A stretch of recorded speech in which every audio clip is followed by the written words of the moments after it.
Hi, everyone. We will begin shortly, but I just wanted to do a quick audio check to see if everyone can hear us. If so, if you could just raise your hand or you can chat on the panel and just let us know that you can hear us, that'd be great. Okay, perfect. We will begin in just a few minutes. Thank you.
Hello, and welcome to today's webinar. Welcome to Color Measurement Geometry, presented by X-Rite. My name is Megan Wilfong, and I am a Global Marketing Manager here at X-Rite. I will be your webinar moderator today. Before we begin, I want to go over a few housekeeping points. Because of the number of people that are attending today's webinar, we will keep everyone muted. During the webinar, if you have questions, please use the questions function on the GoToWebinar panel. I'll be monitoring the questions, and towards the end of the webinar, we will have time for a short Q&A session. Finally, this webinar will be recorded, and you will receive a link so that you can review the webinar at your convenience. With us today, we have Tim Mao, who is our Applications Engineering and Technical Support Manager here at X-Rite. He has over 20 years of experience in color and has taught over 300 courses on color to an audience of over 5,000 students across North and South America, Europe, Asia, and Australia. Hello, Tim, and welcome. Good morning. Thank you all for joining. I wouldn't normally do this, but I have to because I'm scrolling through the list of people I see attending. So I'm going to say hi to somebody. Perry Foreman, it's nice to see your name on there. One of the attendees happens to be somebody I grew up with a long ways away from where I live now, and it was just interesting to see that name. So we're happy to have all of you here this morning, whether I've met you or not. Happy to spend a few moments today talking to you about color measurement geometry, and we'll get into what that all means and why it matters to you as we go through this morning. So our agenda is basically to give you a brief overview and kind of talk about why this stuff matters. We will then walk through and each of the various types of geometries that are used inside of instrumentation for color measurement. And then maybe the most important part is talking about choosing the right one or the right ones, and that S is there on purpose. For some people, there may be multiple correct answers and maybe multiple needs. And so we will talk through that, and then, as Megan mentioned, we will end with with a Q&A session to give you a chance to ask questions about your specific application, things you need to measure, or to clarify anything questions that you may have. So with that, let's move ahead. So all of this is about measuring color, which is really about evaluating it, right? And there are different needs and requirements for different and various materials to be measured. That's one of the first things, is to consider, what am I measuring? You know, is it as simple as, and maybe simple is not the right word, but is it as straightforward as a fan deck of paint colors? That's what matters to me. That's what I'm going to be measuring. But as you can imagine, the needs for that are very different than the needs of measuring some of these plastics. We've got different shapes that we have to deal with. We have different opacities. Some of those plastic bottles are transparent. Some of them are translucent. Some of them are opaque. Maybe I've got to measure an automobile, and it's got all kinds of interesting characteristics to deal with. Shape, again. There's not on today's modern automobiles, for the most part, there aren't any flat surfaces anywhere. Everything's got curves, and because that looks good to us, and it also helps with the wind and those things. And of course, we all know, we go to cars, you start talking about finishes that change color depending upon the viewing angle and so forth, and those finishes have effects. But you know, those effects might exist in a plastic bottle as well. You know, maybe it's leather or vinyl or something used in fashion, textiles themselves. I mean, we've got people who will measure anything, right? It's one of the things that the people in my team that work here at X-Rite, supporting all of our customers, find the most interesting part of our job is every day we find someone who's measuring something we hadn't thought about measuring before. Things as unique as the feathers of a bird, or the color of the flesh of a salmon while it's still alive, are just some really out there examples of things that we have people who need to measure that color. So evaluating color, we've got all of that to deal with. And then within each of those various things we might measure, some have some specific methods that are needed. If we're measuring something opaque, we can use a reflectance measurement. We're going to shine light on a sample and measure the light that reflects due to its color, and that's pretty straightforward. But we might be measuring something translucent or transparent, where we actually want to measure the light that passes through the object. That will have an impact on what type of device we're going to use. There's surface variation, right? This is a single black plastic chip.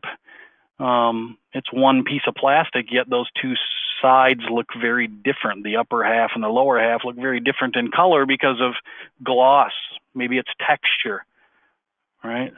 And then, as I mentioned earlier, with automotive and in other places, effect finishes.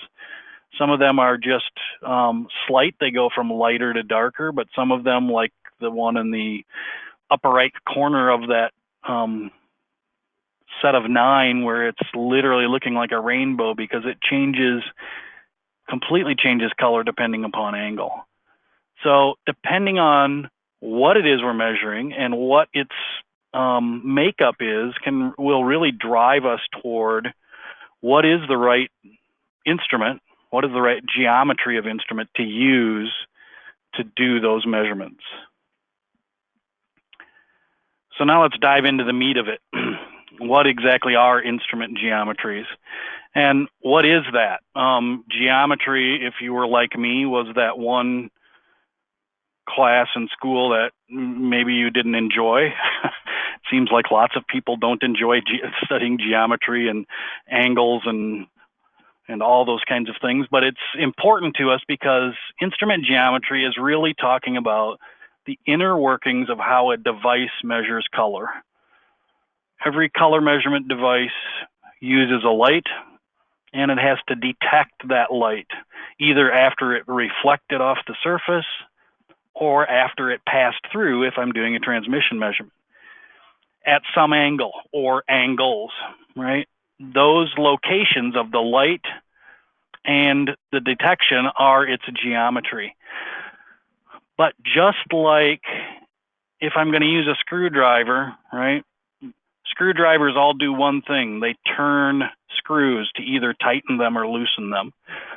But not all screwdrivers are the same. I might need to use a flathead bit or a Phillips or a Robertson, which is what that square thing is called, or the star bit, which has got a different name that I don't remember at the moment. Right? So a screwdriver, just like spectrophotometers, are all made to measure color. Screwdrivers are all made to turn screws, but it depends on what kind of measurement I need will drive what geometry I need. So let's look at the specific geometries of instruments. And we're actually going to look at them in the order in which they were invented over history. So the first type is called a 45-0. You'll see its designation up there in the upper left. And it's kind of a cartoonish way of drawing this. But essentially what we're saying is we have lamps that are at a 45-degree angle from the surface, okay? That's the 45 in the geometry. So the lamp is shining down on the sample from a 45-degree angle. And in X-Rite instruments, in most 45-0 instruments, it's not a single lamp, but it's a ring of them around the sample. So we're shining light from multiple locations, but they're all shining at a 45-degree angle. The receiver then is at 0 degrees, what would be perpendicular to the sample. So those kinds of instruments, X-Rite has a countertop instrument called a MetaView. Previous version of that was called an iView instrument. The non-contact instrument that measures in a 45-0. We also have handheld instruments that measure with a 45-0 geometry. It's fairly simple. We're shining light on a sample, in this case, a light blue sample. That light blue sample is reflecting light blue light up to the receiver, and we detect that and are able to do a color measurement. So that's the first geometry. It's the simple one. The second one, typically people call sphere instrument, and you can see by the drawing why it's called that. But if we're truly talking about it's a geometry, the geometry is D8. Now, when we talked about the 45-0, the first number was where the light was, and the first designator here is also about the light. But the D is not about a direction. The D means diffuse, and that's how a sphere works. So a sphere is this hollow ball where we introduce a light, and you can see the light source shining in a lot of different ways, and that light has a baffle covering it, if you will, to prevent the light from being able to shine directly on the sample. It's the only place the light can shine is on the other areas of this sphere. Now that sphere is a very bright white, but also diffuse or matte surface. So it's not glossy. It's going to spread light like crazy. If you happen to have a sphere instrument, you can look inside of it and you will see it's white on the inside. Hopefully it's white. If it's not, then it probably needs to be cleaned or serviced. But if it's in good functioning condition, it will be white on the inside. So that light shines on the walls of the sphere. Each place a light beam hits the wall of the sphere, it disperses that light in every direction. And so ultimately, when we take a measurement, we have light coming to the sample from all directions. It's really diffuse. And that's very similar to typical lighting in your office has something over the bulbs, right, that causes the light to diffuse because we don't want shadows. We want to be able to see everything quite well. The 8 in a D8 sphere instrument geometry is talking about where the measurement occurs. It's 8 degrees off of perpendicular. And so the instrument, the entire sphere illuminates, lights up the sample, and then at 8 degrees, we end up doing a detection. Things get a little more complicated, however. A sphere instrument, while it can detect color as it's depicted here in what's called specular included or SCI mode, right, measures the color, it has a second mode, and you'll see that we have a port that opens called the specular port. Okay, that specular port is there to allow us to account for this thing called gloss. So the picture you see there is a shiny piece of, it's actually shiny paint, 2 different gloss levels, and you can see a light shining back in your eye. That would be considered the specular reflectance. You can think of it as gloss. It's kind of like shining a light into your eye bouncing off the surface.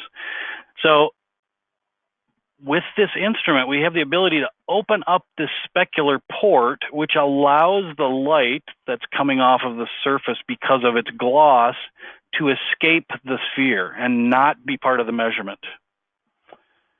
Okay, we're going to dive into that a little deeper because it's a pretty important point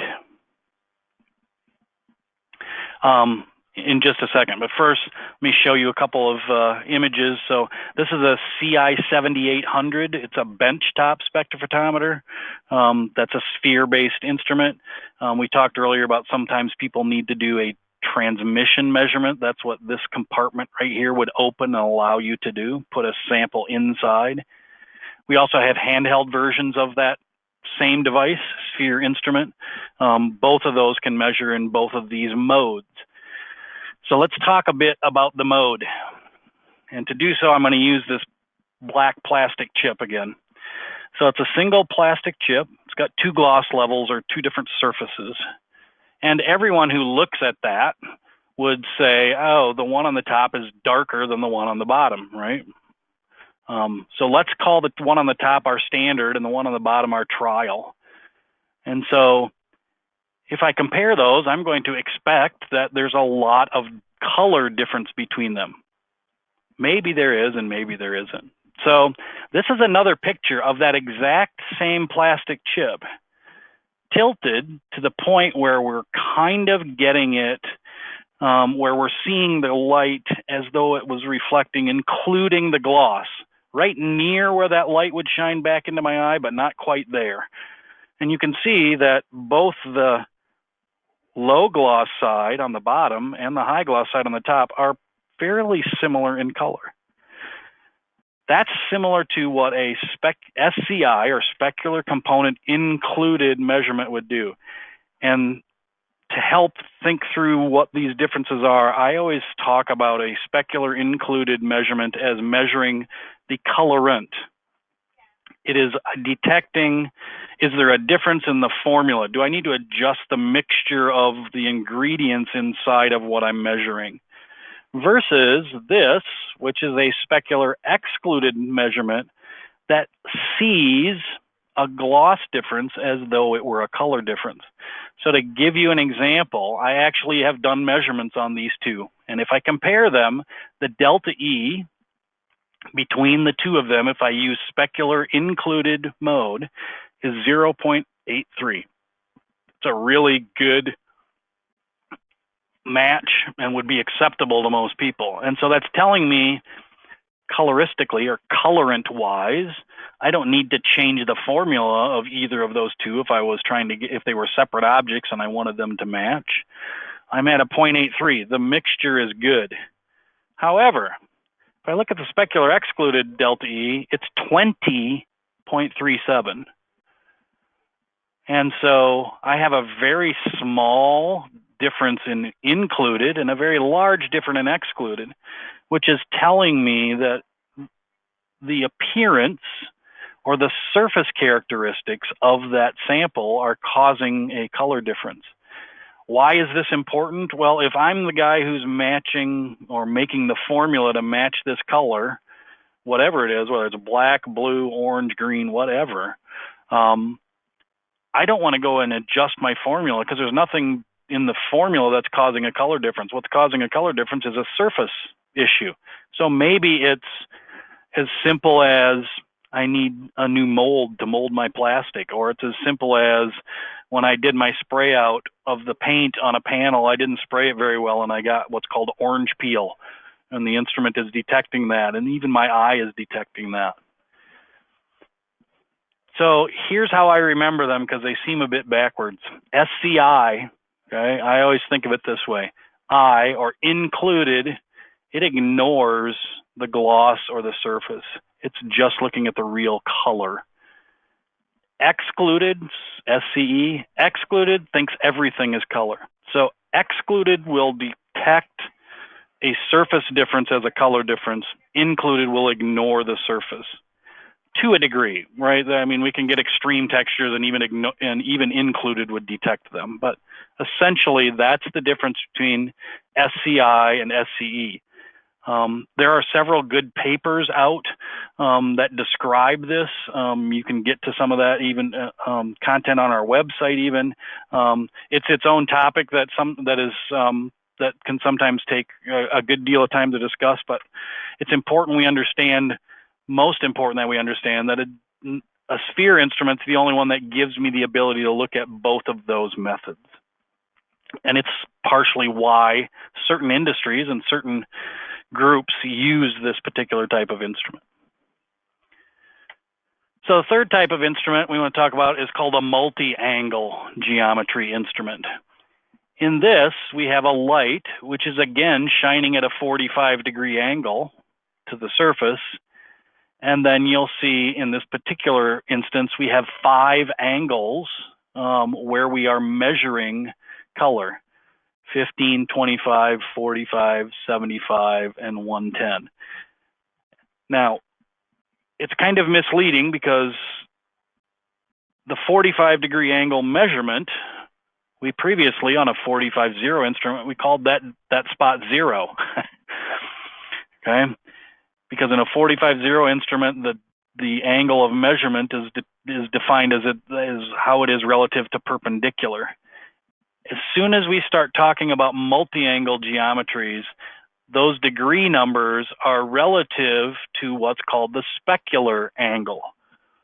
So in this instrument, unlike a 45-0, we don't have a ring of lights around the sample. We have one light with a very focused beam at a very specific angle. So that one light is shining at a 45-degree angle from the right in this picture, which means the gloss or specular angle would be 45 degrees the other direction. And then a 15-degree measurement means 15 degrees away from that, 25 degrees away from that, 45, 75, and 110. And as the color of the arrows indicate, as we measure at different angles, we're probably going to detect a different color. Obviously, this particular kind of instrument is used heavily for measuring effect kind of finishes, whether they contain metallic flakes or aluminum flakes or micas or pearlescence or xerolic pigments, any kind of interference pigment, sometimes they're called, various effect pigments that are essentially causing the color of one of two things. They're either making the color look sparkly, right? But mostly they're making the color change depending upon the angle. If I hold the object and tip it towards me and away from me, I'll see color shift. So the multi-angle instruments, we've got a handheld device that is used to do these kinds of measurements as well, called the MATX series of instruments. All right, so we've made it through the actual geometry. That's the 3 different kinds of instruments that exist for measuring color that are used as spectrophotometers. So now let's choose the right one. Back to our screwdriver analogy. I know what I need to do. I know what samples I have, or I can describe what samples I have and what kind of measurement results I need. That's going to help drive me to what is the right tool. So this is just a series of bulleted questions we're going to talk through. First question, and I have them kind of in order on purpose. Am I going to be sharing or comparing data in a distributed workflow? In other words, will I be talking or sharing my color measurement data to a supplier, to a vendor, right, to a customer? If so, the differences in the geometries and the illumination, remember, the multi-angle and the 45-0 have direct illumination, a light shining directly on a sample, versus diffuse, which a sphere does. It means that the data between the geometries is not compatible. Now, you can take a red sample and measure it with all three of them. They will measure it as being a red sample, and they will get reflectance data that indicates it's red and so on. But if I measure two red samples and compare them to each other, I might get very different. I can get different answers depending on which type of instrument I use, depending on the texture effects on that sample, and so forth. There is one exception. So the 45-0 instrument and the 45-degree angle from a multi-angle instrument are essentially the exact same thing. So those two things will share data easily, but that's a pretty unusual connection of instruments. Typically what we see is one person or one group of folks in a distributed workflow are using 45-0 and the others are using sphere, and that is not going to be a compatible, successful way to control color and share information. The next is, are there any industry standards, specifications, historical reasons that require a specific geometry? So standards, we've got ISO, ASTM, DIN standards, AATCC called A squared, right? Textile standards. Those things may specify that a specific instrument is the correct type of geometry to use for color measurements. And those things will be specific to, the measurement of architectural paint for blah, blah, blah. It might specify what instrument to use. And the measurement of printing, right? I don't have G7 on here. Somebody's in printing and using a G7 definition. It might specify which geometry of instrument to be used. So you want to check those things to know what's required. Beyond that, there are specific indices that may require a specific geometry. So LAB data, which most people are probably familiar with LAB or LCH if you're doing color measurements. It's how we get to delta E and delta E2000 and all these other calculations. Those things can be generated by all of these instruments. But some of these specific indices, for example, there's a cinnamon index, okay? It's the calculation of the color of cinnamon as an example. It might specify that can only be done with data from a specific geometry. By the way, I don't know if that's true of the cinnamon index or not. It's just one that sticks in my mind when I say indices. There's lots of them, whiteness and brightness, and there are all kinds of different specific indices that might require a specific geometry. And then historical reasons. And the reason I put that up there is because these instruments have been developed over time, some of them have existed longer than others. There are literally some places where they've been using a 45-0 instrument for so long that they don't want to change because, quite honestly, each of those geometries of instruments agree or disagree with your eye slightly differently than another does, right? Because of the way they measure color, you get really good agreement with the eye in some areas with one instrument and in other areas with another instrument, whether that's relative to specific colors or textures or whatever. And so people have established this, okay, we understand how the instrument correlates to our eye.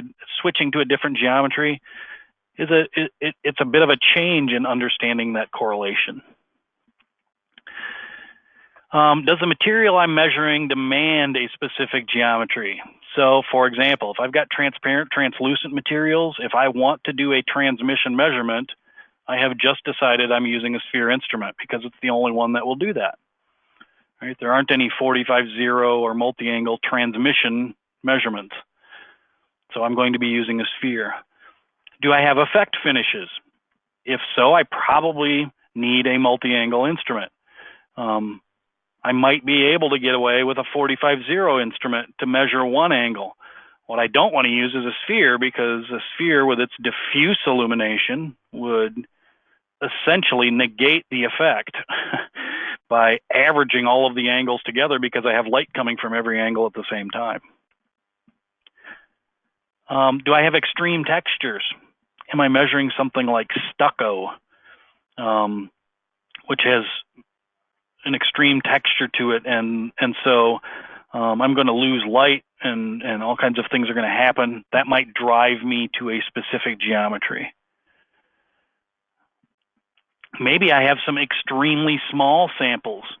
If that's the case, I might be driven to the MetaView, for example, the instrument I showed earlier for 450, that where I can, it's an imaging-based spectrophotometer and allows me to zero in and pick a measurement area within what I can see. And so I can define a small area of measurement.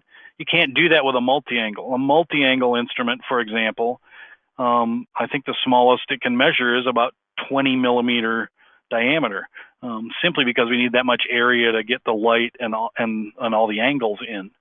So the size of what I'm measuring may drive me to make that decision. And then I kind of mentioned this earlier. Will the results from a specific geometry more closely match my customer, the consumer's visual assessment? Ultimately, you know, X-Rite's in the business of we sell instruments and we sell software. We also sell light booths, and there's a good reason for that, because when it comes right down to it, the instrument and the geometry of that instrument matter only in how well they can help me make sure I give my customer acceptable color, because the customer at the very end is making that decision with their eyes. We make it every day when we go shopping. We may be in a grocery store and pick one can of soup over another simply because the color of the label looks better on one than the other, right? So color and the appearance of those things are very important to us. And so understanding the different geometries, how they relate to what we see, may drive us to pick a specific geometry. And how do I balance that with the fact that I need to control my colorant recipe independently of surface effects? This tends to be the great debate. I'll use this particular market in the world for us, of retail paint. You know, the consumer comes in, he wants paint that matches whatever he hands over, right? Let's say it's a piece of leather, and they measure it and they match it. He wants to be able to put the leather next to the paint and have it look like the same thing visually. Well, a 450 is really good at doing that, right? But a sphere would be really good at matching the coloring of that leather, and then with specular included, and specular excluded would help us adjust and know what gloss level maybe we have to try and drive to match the colorant. So there's two ways to look at that, and they both have their play. You know, honestly, 450 instrumentation dominates the printing market. It's what almost everyone in printing uses, whether they're measuring ink or ink on paper or ink on substrates, with the exception of if you're printing on a Mylar balloon, you know, that nice shiny mirror-like silver material that they put balloons on sometimes, right? You can't use a 450 because it sees it as black because all the light reflects away from the samples. But predominantly in printing, we're using 450. Paint and coatings, plastics, textiles, almost entirely sphere-based instruments. Automotive exterior, multi-angles. Automotive interior, 450 instruments. Why? Because in the inside of a car, we've got all these different materials, leather, vinyl, fabric, plastics, different kinds of plastics, you know, flexible and rigid and on and on and on and on. But we want all that stuff inside the car to look like it's the same color. So the 450 instrument's the good choice. So ultimately, we bring all that together, and it might drive me to, you know, I really do need more than one. Most often, the reason I might need more than one goes all the way back to the first consideration, which is my workflow. Who am I sharing color data with, right? Am I sharing color data with one group of suppliers and vendors and customers who need one kind of data, and I'm also doing work for another who needs different data? So ultimately, I've boiled it down to 3 points. One, we need to understand the different geometries, the different tools that are in the toolbox that are available for us to perform color measurements. Two, we need to ensure that the chosen tool fits the requirements of our customers and our specifications so that it's delivering what we need. And then three, please, from a tech support manager's perspective, always specify the geometry of the instrument used when communicating or sharing color data. Most common reason a customer calls us is, I use the instrument to do a measurement, and I'm getting data that's very different than someone else. We actually did a whole webinar on that. There's a whole lot of reasons, might be settings, might be whatever, but one of the big ones is stop at the beginning and make sure you're both using the same tool. You're both using the same geometry of instruments so that you're comparing apples and apples, and you're using compatible data to do those comparisons. All right, with that, Megan, I think we will open it up to questions and you can guide us through that. Yeah, thank you, Tim. If you have questions, please go ahead and type those into the questions panel through GoToMeeting, and we will start answering those. Tim, we have a few that have come in already. For the paint industry, how does the difference in instrument geometry affect our color communication with customers and suppliers? All right, so it kind of goes to what I mentioned about in retail, right? And it's almost a bit about the mind frame of the customer, because the customer is looking for a visual match of what I call dissimilar materials, meaning if they're asking you to produce paint and they want to apply that paint to something, but it needs to match an adjacent part that's plastic or not painted or a different gloss level or whatever, and they want it to look like it's the same color, then you either have to use what most people are going to do is use a specular excluded measurement, or, and this is the argument in retail, they'll use a 45-0, because a 45-0 instrument is truly a specular excluded measurement. It's extremely excluded because it's 45 degrees away from where the light would reflect due to gloss or surface. So it's kind of, I realize that sounds kind of like a wishy-washy kind of answer, but that's the reality of it, is understanding what it is the customer wants. Some people say, no, I want it glossier. I understand that glossier means darker, right?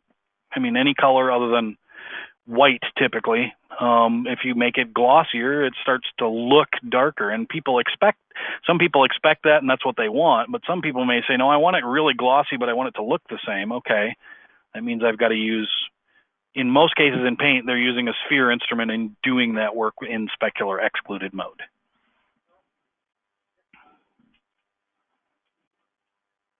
Thank you, Tim. A few more questions. Mm-hmm. They're all coming in at the same time. I want to measure color printed on transparent glass bottle.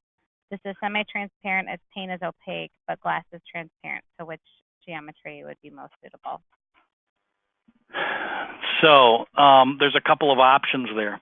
One is to do a transmission measurement with a benchtop instrument of measuring the light passing through, which would require obviously a sphere instrument to do that. But it is also possible to do that with a reflectance type measurement by putting a consistent background behind it.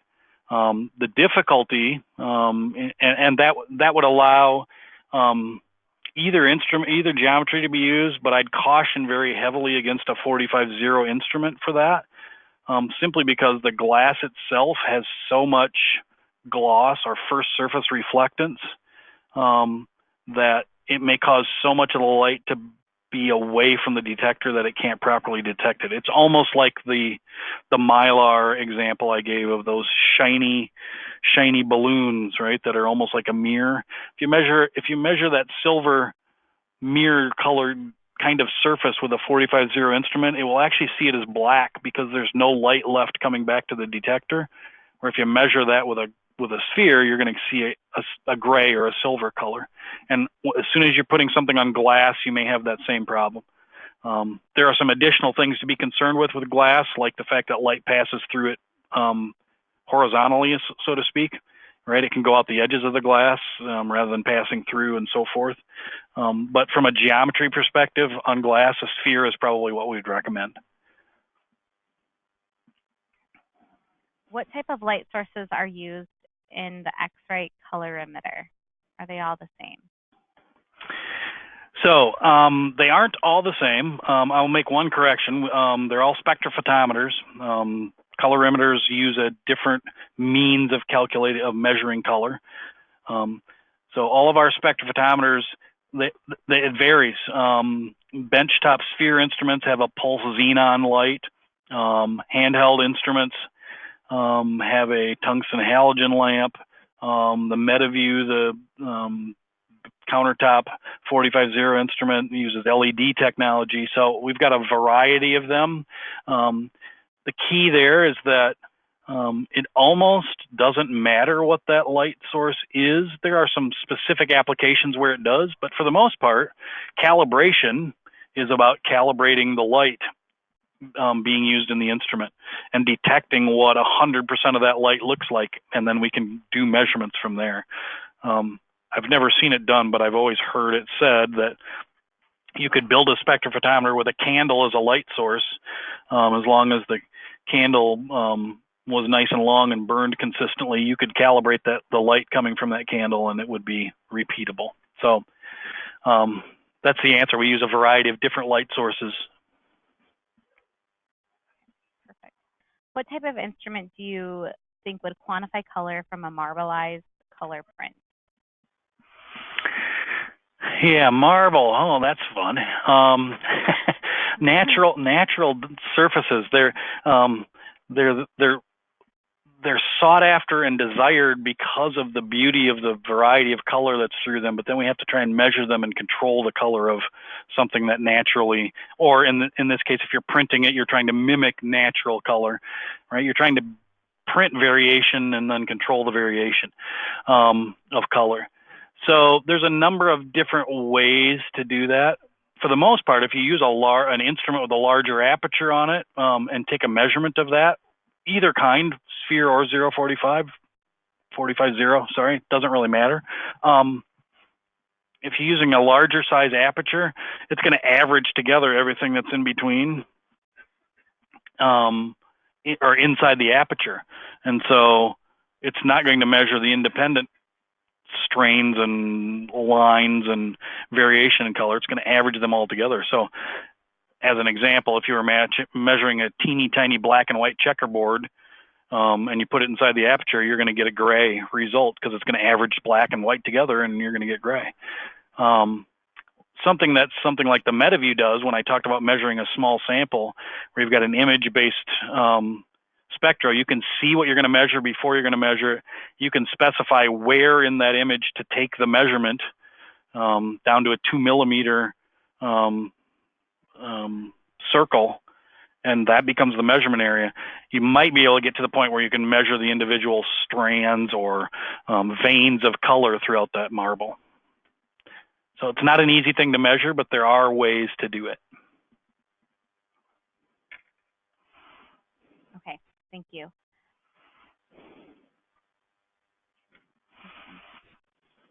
Finding a few more questions. Mm-hmm. How does the light source used by the instrument correlate to the light source seen by eye? The example was we use D65, for instance, to look at color. Right.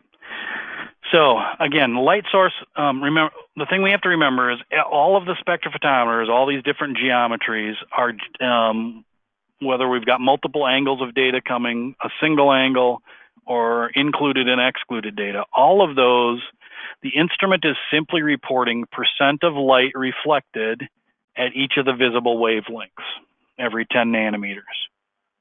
So the instrument's not reporting color itself relative to any light source other than it's saying it reflects this percentage of the available light at this wavelength, this much blue light, this much red light, this much green light, so on, right? Calculations, as are known internationally and set by the CIE, We have numbers defined that specify how much of each each wavelength is contained in each light. So for D65, a daylight light source, there's a table that defines at this wavelength, there's this much blue light available, there's this much green light available, there's this much red light every 10 nanometers as well. So we can take those numbers that represent that light source, combine them with the measurement of the sample, which is our percent reflectance from a spectrophotometer, and we combine them together to calculate what that color would look like under that light source. Now we just insert a table for a different light source and calculate what it will look like. And that's the way every spectrophotometer manufacturer in the world does this. We don't have different light sources to equate to those different illuminants, they're called. Right? An illuminant is a mathematical representation of a light source that allows us to calculate what the color I just measured, how it would look under daylight, fluorescent light, incandescent light, LED, whatever.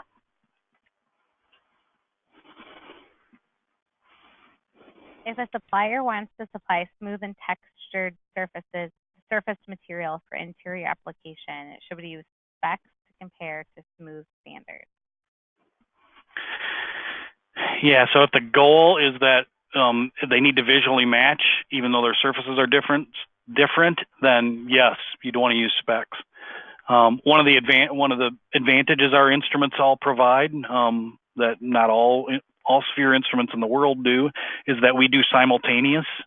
So you take a single measurement, we capture both specular included and specular excluded. And so what a lot of people will do is internally they're using a specular included tolerance because they want to make sure that they're reproducing the color the same way every time. But they may ultimately have a specular excluded tolerance that matters for the customer because the customer wants them to look the same, which means both the color and the surface.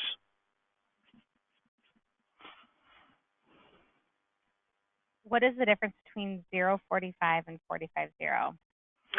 Good question. Somebody caught me mentioning that earlier. So originally, 045 is the geometry that was created, and it's simply a reversal of those two things, the light and the detector. With a 045, the light is perpendicular to the surface, and then the detector is at a 45-degree angle. The reason that almost nobody makes those anymore, and they're all gone to 450, is you can only have one light source if you do that, which means if you measure something that has a little bit of texture to it with a direct light source coming straight down, you can get shadowing. And so if there's miniature shadows that occur inside in the area being measured, they affect the measurement.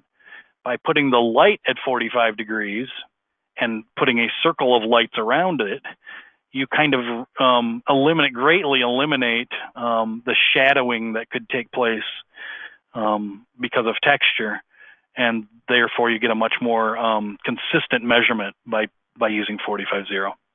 But their data is essentially compatible with one another as long as you understand that difference about the illumination.